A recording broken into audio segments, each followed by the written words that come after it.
2023 को हमने आपत्ति दिया सरकार को डेलीगेट मीट करके, और सरकार ने कहा कि देखिए अब प्रक्रिया बहुत आगे थोड़ा चला गया है, अब इसको हो जाने दीजिए। अब आपके लिए हम लोग देखते हैं कि कैसे हम अनाउंस करेंगे कि कलाल इराकी जो है वो कैसे अलग करके हम उसको ऐलान करें। सीन हो, प्रदर्शन हो जाति प्रमाण पत्र में, तो सरकार ने कहा कि ये काम तो हम कर देंगे आपका, और जाति गणना का रिपोर्ट आने दीजिए। और अब जैसे अभी बनिया में ही हमारी जो गिनती हुई है, बहुत कसीर आबादी हमारी जो है वो कहीं और शिफ्ट कराई गई है या शिफ्ट की गई, हाँ ना, ये तो जांच का विषय है। और ये जांच तो हम समझते हैं कि अल्पसंख्यक आयोग को भी अल्पसंख्यक के बुनियाद पे है, उसको इस मुद्दे को ज़रूर टैकल करना चाहिए, कमेटी बनानी चाहिए, और सरकार को भी इस मामले में एक कमेटी ज़रूर बनानी चाहिए। और जो मुस्लिम तंजीमें हैं उनको भी, और बाज़ाब्ता उसके लिए, बल्कि कलाल के साथ जो नाइंसाफ़ी अब तक बरसों से होता रहा उस। आप देख रहे हैं बिहार आजकल और मैं हूं इमरान अली। हम अपने दर्शकों को बता दें कि हर बार आपकी मुलाकात कराते हैं एक नई शख्सियत से और एक नए मुद्दों के साथ। इस बार हमारे साथ बातचीत करने के लिए हैं मशहूर सामाजिक कार्यकर्ता अबुल फराह साहब। अबुल फराह साहब कलाल इराकी महासभा के राष्ट्रीय महासचिव हैं। अभी वर्तमान में एक बड़ा मुद्दा जो जातीय गणना को लेकर सामने आया है, उसमें कई तरह की बातें सामने आई है। जब जातीय गणना का परिणाम सामने आया, देश दुनिया ने बिहार में हुए जातीय गणना को सुना समझा, और ये मुद्दा जब सामने आया तो कई बार कुछ जो मुख्यमंत्री नीतीश कुमार के प्रतिद्वंद्वी हैं या जो भारतीय जनता पार्टी के लोग हैं, उन्होंने इस गणना को लेकर कुछ सवाल भी उठाए। लेकिन एक ऐसा सवाल जिसमें कुछ तथ्य हो, कुछ बातें हों, उसको लेकर हम आपकी मुलाकात कराते हैं अबुल फराह साहब से। ख़ास बात ये कि आप जानते हैं कि मुस्लिम समाज में एक जाति है इराकी कलाल।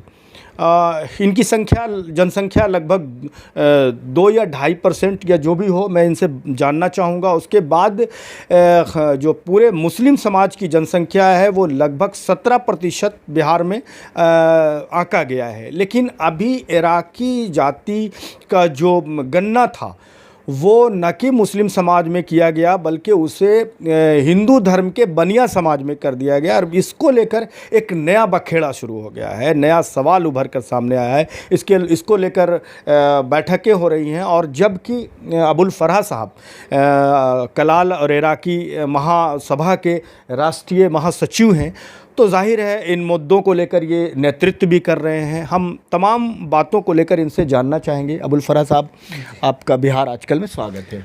बहुत बहुत शुक्रिया आपका इमरान साहब, आजकल के साथ आप हमारे सामने आए।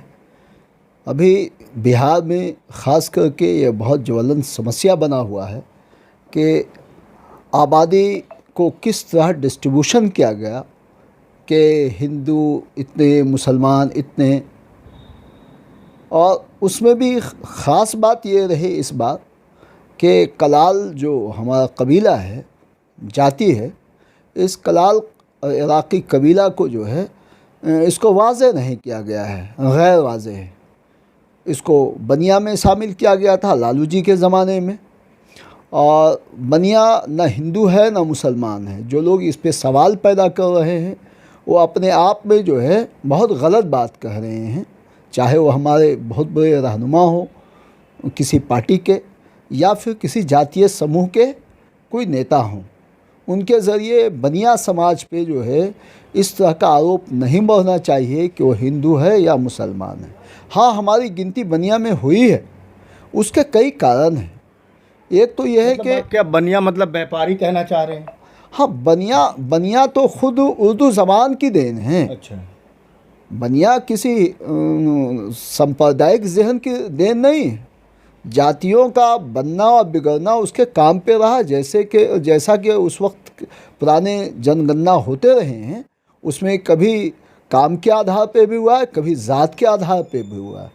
तो बनिया एक काम है, एक कारोबार का नाम है बनिया, और उस कारोबार के करने वाले लोगों को बनिया कहा जाता रहा। लेकिन अब सवाल पैदा होता है कि कलाल इसमें कैसे आ गया, इराक़ी इसमें कैसे आ गया। सवाल ये है, हम आपको बता दें आजकल के दर्शकों के लिए, है ना, कि कलाल इराक़ी हमेशा से एक कबीला रहा है। ये बाइबल के ओल्ड टेस्टामेंट के ज़माने से एक ये कबीला है और हज़रत उज़ैर अलैहिस्सलाम के ज़माने से ज़्यादा मुखर हो के सामने आया ये कबीला। और इस कबीले का इम्पैक्ट यह है कि मौंग के रूप में इसको मतलब पूजा जाता था या कहीं एहतराम इनका किया जाता था। इसीलिए अरब में दो मशहूर कबीले तैयार हुए, बनी कहतान और बनी अदनान, और दोनों में अब्द कलाल नाम के सरदारान और बादशाह पाए गए। जैसे ही हम आते हैं ईरान की तरफ, तो ईरान में भी अगर तैमूर ने अपने पोते के लिए नाम कलाल ही चुना था, है ना। लेकिन हिंदुस्तान में आते ही हम, है ना, यहाँ पे आज़ादी के बाद हमारे ऊपर दो समस्या आई। आज़ादी के पहले तो आई ही थी कि जो शाहान हिंद थे उनके करीब होने के लिए लोगों ने गलत तरीके से इतिहास लिखा, और इतिहास जो सबसे पहले किसी ने लिखा वो सैयद ज़ियाउद्दीन बरनी साहब ने लिखा, और उसमें एक कलाल गवर्नर को बेअसल और क्या क्या कह दिया। और उस वक्त से एक पूरी पार्टी चल गई पूरे मुल्क में कि भाई अच्छा, इनके सामने एक ऐसा भी मामला आया कि इनको छुपना पड़ा गांव में देहात में। इनकी आबादी कहीं भी मजबूत आप नहीं पाएंगे, हाँ ना, कि मजबूत आबादी में है। अब तो हैं, जैसे फिर जब अंग्रेज़ों का ज़माना आया तो इनकी आबादी अच्छे अच्छे जगहों पे शिफ्ट हुई। अंग्रेज़ों से इनके फ़ायदे थे। लेकिन आप हैरान रह जाएंगे कि जब मौलाना मोहम्मद अली जौहर साहब को आप देखेंगे तो हमारी फैमिली से वो थे, हाँ ना, लेकिन उस वक्त ऐसा कोई जातीयता का मामला नहीं था। वो पूरे हिंदुस्तान, क्या पाकिस्तान, बांग्लादेश, सभी मुसलमानों के रहनुमा थे। क्या आधार है आपको उनके बारे में अगर आप कहते हैं तो? आधार यह है कि वो ददियाल से भी थे और ननियाल से भी थे। उनके सिजरे हैं, नसबनामा हैं, सब कुछ है। लेकिन मोहम्मद अली साहब ने कभी अपने मुंह से ये नहीं कहा कि मैं कलाल हूँ। जैसे हमसे भी आप अगर पूछें कि क्या आप कलाल हैं, तो पहली फुर्सत में हम कहेंगे ये क्यों पूछते हैं, इसलिए कि क्या कहेंगे, सब तो कहते हैं। मान लीजिए जिस धर्म के जाति के लोग हैं, हाँ, तो बोले भाई आप किस जाति से संबंध रखते हैं, तो बताते हैं कि हम तो सबसे पहले कहते हैं कि हम आदमी हैं भाई, हम आदम के बेटे हैं, हम आदमी हैं। लेकिन पहचान के लिए, हाँ, लेकिन पहचान के लिए अल्लाह ने ही अपने पाक कलाम में कहा कि हमने कौम में और कबीले में हमने आबादियों को बांटा है। लेकिन हिंदुस्तान में जो हमारे मुफस्सरीन थे उन पे हम कोई सवाल तो नहीं पैदा करेंगे, लेकिन हमारी जो समझ है वो यही है कि उन्होंने ख़ानदान कबीले को जो है उन्होंने ज़ात बना दिया। ये उनसे फाश गलती हुई थी, है ना। अब वो अल्लाह ने उनसे गलती कराया या वो खुद जानबूझ के गलती की, वो जाने। लेकिन बुनियाद यही है कि यहाँ पे ज़ात का तस्वुर इस्लाम में नहीं है और हम सबको ये बात नहीं मानना चाहिए। लेकिन अंग्रेज़ यहाँ एक कास्ट सिस्टम को उन्होंने देखा और देखने के बाद उसको लिस्टिंग कर दिया कि कौन किस धुरी में है। तो कलाल भी गालिबन जो है किसी धुरी में तो था नहीं, इसलिए कई मौरिख ने यह भी लिखा कि कलाल ना पहले था ना कलाल बाद में, ये बीच में कहाँ से चला आया पता ही नहीं चला। उसकी वजूहत है, कलाल के जो भी शुरफा थे उनके नाम के पहले शेख होता था और नाम के आखिर में ख़ान होता था, तो इसलिए पता नहीं चलता था। और फिर जितने भी हम लोगों के खतियान हैं उसमें बहुतों के खतियान में शेख पाए जाते हैं लिखा हुआ, और कुछ में कौम कलाल भी पाए जाते हैं, है ना। अब हमारा ही देखिए, हम तो अब आप जनगणना में भी जो शेख आ गया है, तो क्या ऐसा भी हुआ है क्या? अभी कलाल ने भी शेख में लिखवा दिया? उसी पे मैं आ रहा हूँ। तो जैसे आपने अभी हमसे पूछा कि आप कौन सा ज़ात, तो पहली फुर्सत में आदमी नहीं बताता है। लेकिन सच ये है कि जब ज़मीन वगैरह कहीं पे ख़रीदा जाता है जहाँ पे मैंडेटरी होता है कि अब आपको बताना ही हो ना, तो ऐसा भी हुआ। एक ज़माना था कि लोगों ने शेख लिखाया ज़मीन के कागज़ में, और जब हुआ कि नहीं ज़ात आप बताइए, तो ज़ात में कलाल बताया लोगों ने, इराक़ी बताया लोगों ने। और काम इनका तो भाई अब जाहिर सी बात है, हुकूमत के जो पाइपलाइन में होते हैं उनके कारोबार अच्छे होते हैं, साफ़ सुथरे होते हैं और उनका नाम बड़ा होता है। जो हुक्मरान के ख़िलाफ़ होता है तो उसको कभी मंशियात के कारोबार को करना पड़ता है, तो कभी सबसे वो पंचर बनाने वाला जैसे मुसलमान बदनाम है। तो कलाल के यहाँ ये तमाम चीज़ें पाई जाती हैं, तमाम कारोबार पाया जाता है। और कारोबार की बुनियाद पे ही हम तो बचपन में झेला है, दोस्तों में झेला, ऐसा नहीं कि किसी घर में गए हों और मेरे साथ भेदभाव हुई है मुसलमानों के यहाँ, ऐसा नहीं हुआ है। इसलिए कि हमारा जो ननिहाल था, ननिहाल में सैयद भी थे, पठान भी थे, शेख भी थे और सबों के यहाँ मतलब हम वो दुलारे थे। हम लोग, हम ही नहीं, हमारे तमाम भाई बहन समझना, यहाँ तक के तमाम लोग सभी दुलारे थे। इसलिए भेदभाव हम लोग को नहीं मिला है देखने को। अब जो कहते होंगे भेदभाव उनके यहाँ है, ये हम नहीं जानते, लेकिन हमारा यह है कि हाँ कुछ अरे आपको कलाल इराक़ी महासभा बनाने की ज़रूरत क्यों पड़ गई? वो मैं बता रहा हूँ। एक्चुअली जब हम थे उस वक्त दिल्ली में वीडियोकॉन में जॉब कर रहे थे, जब यहाँ पे अली कलाल साहब जहानाबाद से उन्होंने आंदोलन शुरू किया, हो ना, कि कलाल को रिजर्वेशन में शामिल होना चाहिए। उससे पहले 1948 में जमीयतुल इराक़ीन की एक बैठक हुई थी जहानाबाद में, तो उसमें भी हुआ था कि हम लोगों को सरकार से मराहत मांगनी चाहिए, इसलिए कि हम लोगों के रोज़गार छीने जाते हैं। हुकूमत हमेशा कोई ना कोई बहाना से छीन लेती है जिस कारोबार को करते हैं, तो हम लोगों को मराहत चाहिए। लेकिन हमारे यहाँ जो शुरफा थे बोले नहीं नहीं, ये हमको मांग क्या थी, क्या रिजर्वेशन में क्या मांगना चाहते थे? उस वक्त मराहत, उस वक्त रिजर्वेशन की बात कास्ट लाइन पे नहीं थी। ये था कि सरकार से मराहत मांगना चाहिए। तो दो धुरी में उस वक्त भी 1948 में बटा कि हमको जो है मराहत नहीं चाहिए, एक ने कहा कि नहीं चाहिए। तो बहुत के रऊसा थे उस वक्त, ओबीसी में चाहते थे शामिल होना। हाँ, उस वक्त ओबीसी की बात नहीं थी।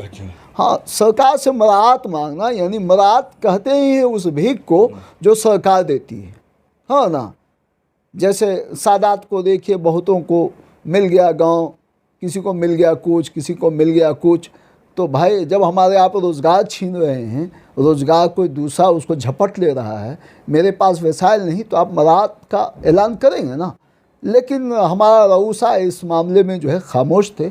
और अली संगठन क्या कर रहा था आपका जो महासभा है? तो उस वक्त हमारी महासभा नहीं थी। महासभा तो ये कल की पैदावार है ना। हम आपको बैकग्राउंड बता रहे हैं, इतिहास। तो उसमें 48 के बाद जो मामला अली कलाल साहब ने जमीयतुल इराक़ीन को भी, उससे भी काम किया। और फिर जो है जब गया है, जहानाबाद से मामला नहीं बना तो गया है। गया में कुछ लोगों ने कहा कि देखो कलाल, कलवार, इराक़ी सब तो एक ही हम नाम हैं और सरकार के सूची में कलवार मौजूद है, तो उस बुनियाद पे हम लोग जो है अपनी एडवोकेसी करें सरकार से।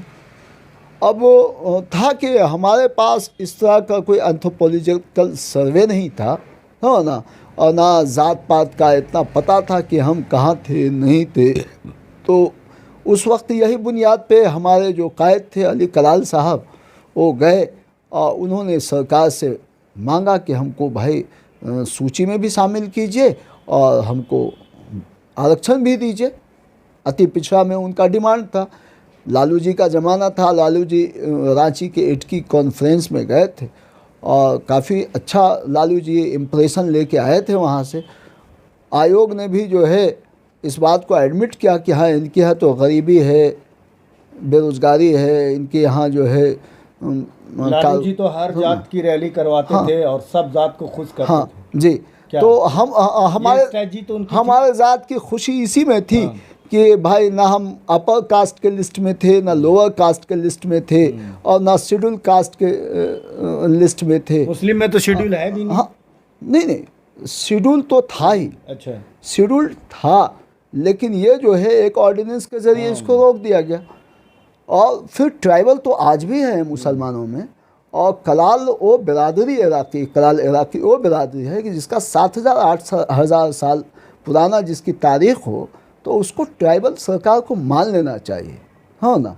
इस्लाम के सरकार आने को। की बात बताइए ना जी। आप 7,000 क्यों जा रहे हैं? इस्लाम आने के के बाद बताइए। इस्लाम आने के आप बाद आदम अलैहिस्सलाम से मत जोड़िए। हाँ, नहीं वो तो इस्लाम पूरी दुनिया आदम अलैहिस्सलाम की इस्लाम औलाद है। आने के बाद तो भाई ला इलाहा इल्लल्लाह मुहम्मदुर रसूलुल्लाह, इसके नीचे न जात बनती है न पात। जात पात कहाँ बनता है? लेकिन आप पे तो इल्ज़ाम आता है कि आप बहुत ज़ात बरादरी करते हैं, बहुत जो बड़ी ज़ात के लोग हैं उन पर बहुत कटाक्ष करते हैं। इसको लेकर आप पर कई बार लोग आप पर इल्ज़ाम भी लगाते हैं। देखिए, अब बहुत तनकीदी बातें आप करते हैं। इल्ज़ाम लगाने वालों की तो भाई कुछ भी हो सकता है, इसलिए बेसर का पैर होता है। आपको याद कराएं हम, फैयाज़ हाली साहब को आप जानते होंगे, गया में मशहूर एडवोकेट रहे और ज़बरदस्त एक्टिविस्ट रहे।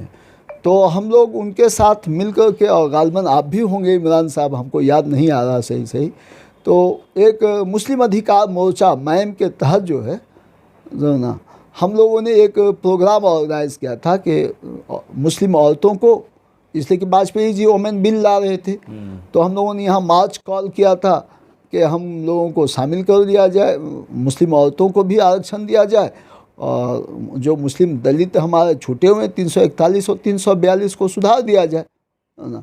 तो उसमें जो कुछ हमारी ही लीडर जो थे मुस्लिम समाज में, वो भी ऐसा नहीं कोई छोटे मोटे लीडर थे भाई, जो गोल्ड मेडलिस्ट थे अलीगढ़ मुस्लिम यूनिवर्सिटी से, उनका वक्तव्य आया कि भाई ये तो मुसलमानों में तो भाई डिवीज़न करने की बात आ रही है ना। और फिर ऐसा भी देखा गया कि मिर्ज़ा गालिब से हम लोग का जब जुलूस निकला है, छत्ता मस्जिद होते हुए हम लोग जब आगे बढ़ रहे थे, तो कलेक्टेरिएट से पहले उन साहब को देखा कि आगे चले आए, और जब श्याम भंडारी जी का अभी आपने कवरेज हमने आपका देखा, वो श्याम भंडारी जी जब कलेक्टेरिएट के पास अपना कवरेज कर रहे थे, तो वो आदमी फ़ोटो पे आगे रहने के लिए, हम लोग तो पीछे हो गए भाई, वो आगे रहने के लिए एकदम खींचतान हो गया। तो ये नौबत बनती है कि हम इल्ज़ाम तो लगाते हैं, लेकिन आप उसको साबित नहीं कर सकते कि यह जातीयता करते हैं। जातीयता हम कहाँ करते हैं?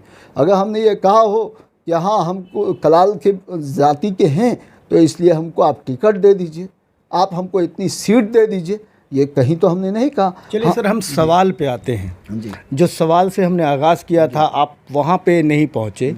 आपने बहुत अच्छी अच्छी बातें बताई, लेकिन हम जानना ये चाहते हैं कि जब बिहार में जातीय जनगणना हो रही थी, तब कलाल जाति को बनिया में जोड़ा गया था, जो कोड, जाहिर हर जाति का एक कोड मिला था, तब उस वक्त क्या प्रयास किया गया, ये मुझे बताइए।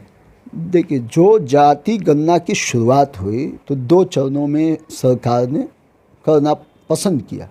पहला ये था कि उनका मकान सूचीकरण था। मकान सूचीकरण के वक्त में कोड नहीं आया था सर, है ना। और मकान सूचीकरण जब जैसे ही फाइनल हुआ एक फ़ेज़, और दूसरे फेज़ में जैसे ही दाखिल हुए, और इंतशार का भी शिकार रहा भाजपा रोज जो है। सर, मेरा सवाल आप अपने जवाब पे, जी, आपने क्या ऑब्जेक्ट किया? हमने जाति गणना जब शुरू हुई, कोड मिला, कोड मिलने के बाद हमने समाज में बात किया, समझना। कलाल कुछ कहीं पे नहीं था कोड, कलाल का कोई कोड नहीं, नहीं था। वो उपजाति मान के उसको बनिया में जो है गिने जाने की तैयारी सरकार ने किया था। तो स्वीकार कैसे कर लिया गया उसको? तो भाई वो तो हमने आपत्ति फिर दिया ना। आपत्ति 2 अगस्त 2023 को हमने आपत्ति दिया सरकार को, डेलीगेट मीट करके, और सरकार ने कहा कि देखिए अब प्रक्रिया बहुत आगे थोड़ा चला गया है, अब इसको हो जाने दीजिए, अब आपके लिए हम लोग देखते हैं कि कैसे हम अनाउंस करेंगे कि कलाल इलाकी जो है वो कैसे अलग करके हम उसको ऐलान करें।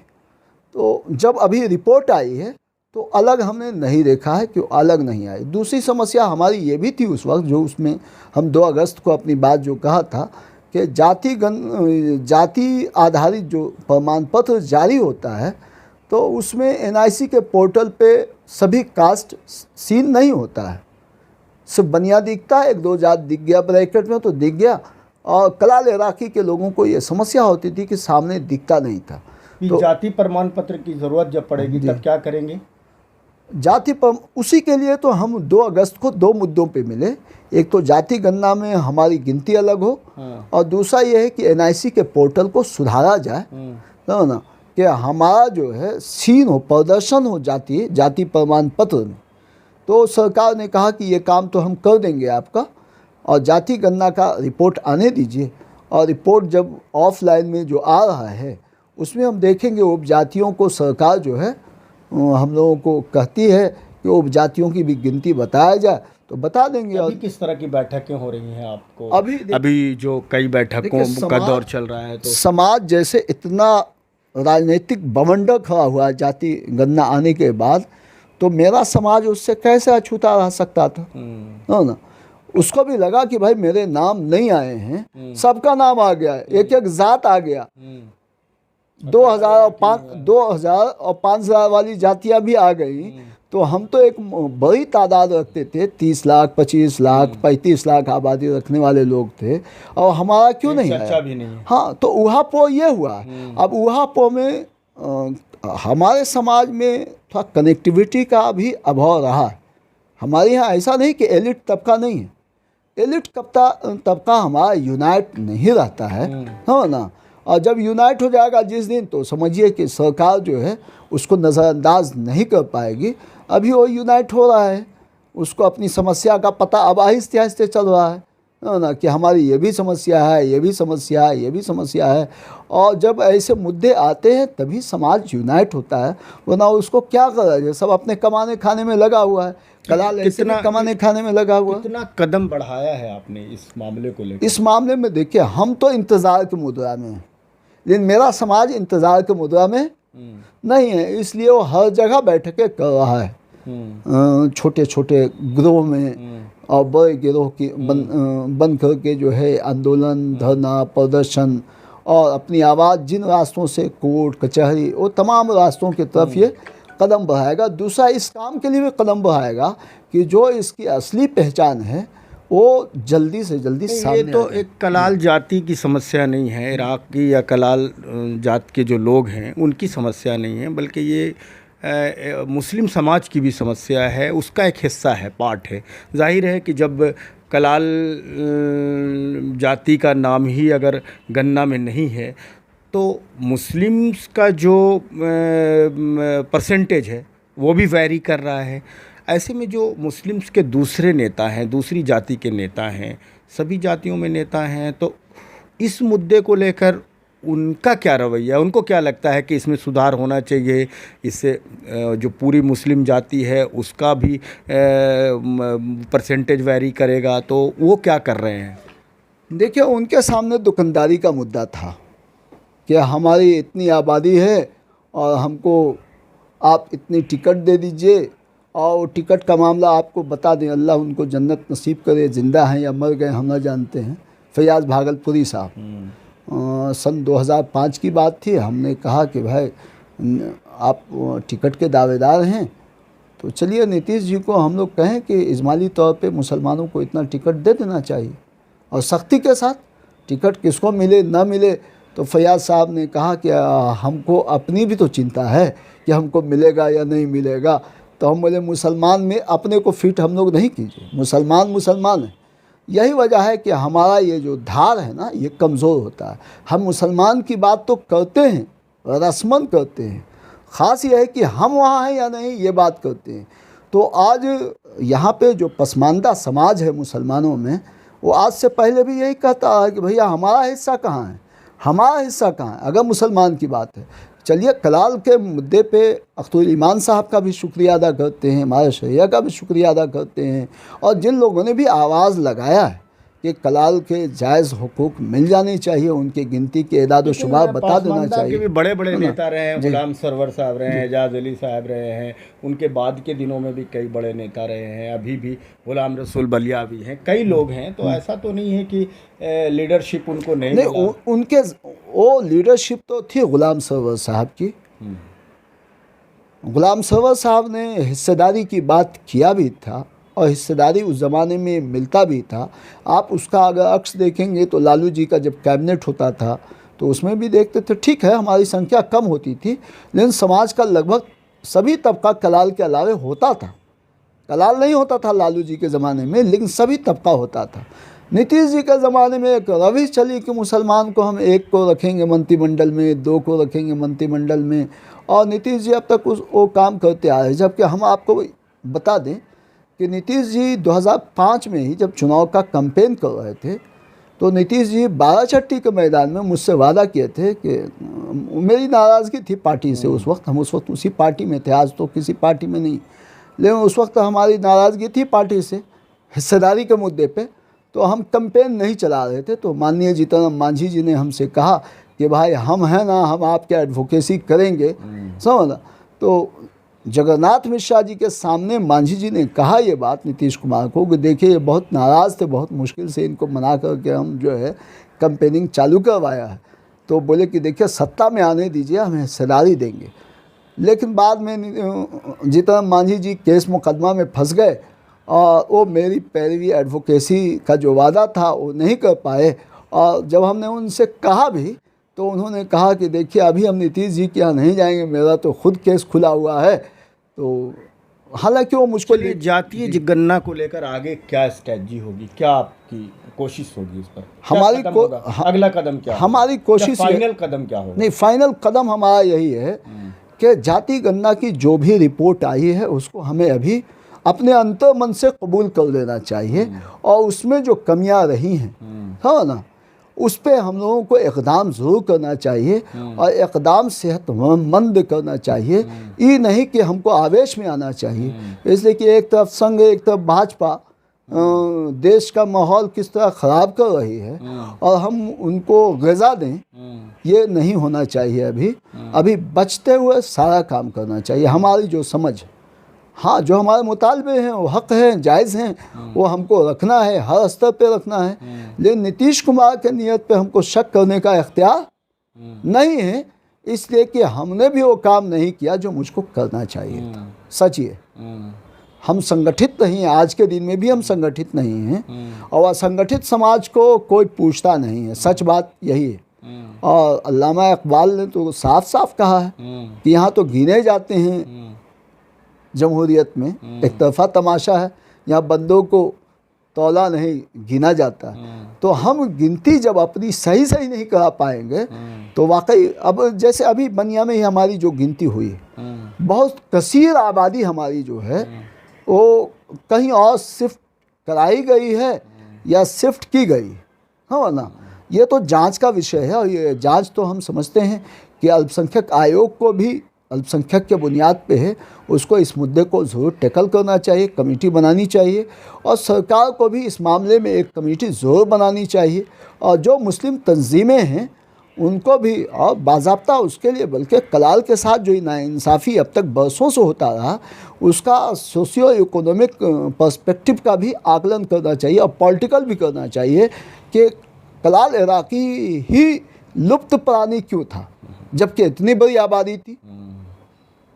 अगर हम 90s के बाद हम आए हैं, 90s के पहले अगर हम सूचियों में होते तो हमारे यहाँ भी तो राजनीतिक हिस्सेदारी की बात, सामाजिक जागरण की बात, ये सब होती, लेकिन आज वो चीज़ें अब हो रही हैं आहिस्ते आहिस्ते।